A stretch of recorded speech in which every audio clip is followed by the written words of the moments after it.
বন্দে মাতরম বলার দোষে যে বালককে বেত মারার হুকুম দিলেন ব্রিটিশ সরকার, তারই পক্ষে দাঁড়িয়ে ক্ষুদিরাম বসু ও প্রফুল্ল চাকি সাহেবের ফিটন গাড়ি লক্ষ্য করে বোমা চালালেন মুজফ্ফরপুরে। সাহেব নিহত হলেন না, তবু নাবালক ক্ষুদিরামকে ফাঁসির হুকুম দেয়া হলো।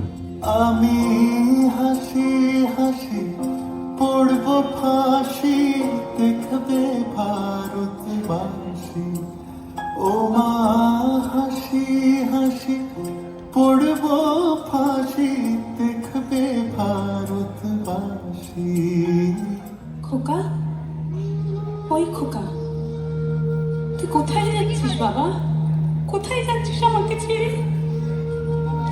তুই কি আর ফিরবি না?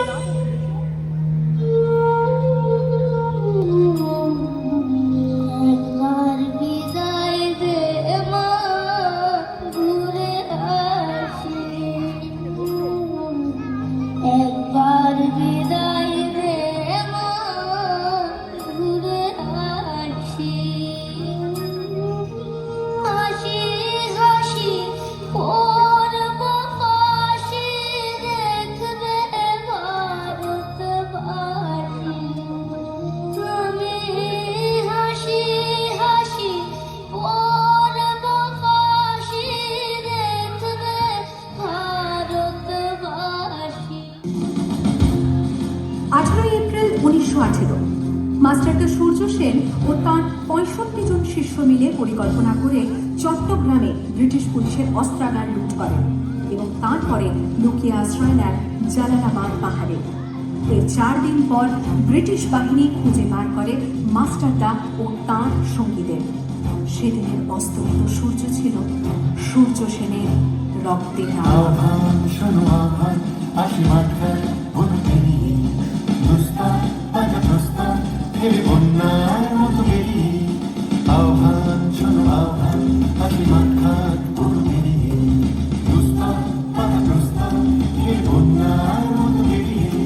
যুগ সঞ্চিত শক্তি দিয়েছে সারা, হেমগিরি সন্ন্যতি সূর্যের অভিধারা। যাত্রা শুরু হচ্ছে, ছুটে দুর্বার বেগে তটিনী।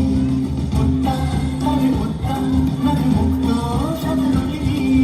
যাত্রা শুরু হচ্ছে, ছুটে দুর্বার বেগে তটিনী। উত্তাপ তারে উত্তাপ, নাচে মুক্ত সাথে রটিনী। এই শুধু সত্য যে নবপ্রাণী জেগেছে, রণসাজে সেজেছে অধিকার অর্জনে। এই শুধু সত্য যে নবপ্রাণী জেগেছে, রণসাজে সেজেছে অধিকার।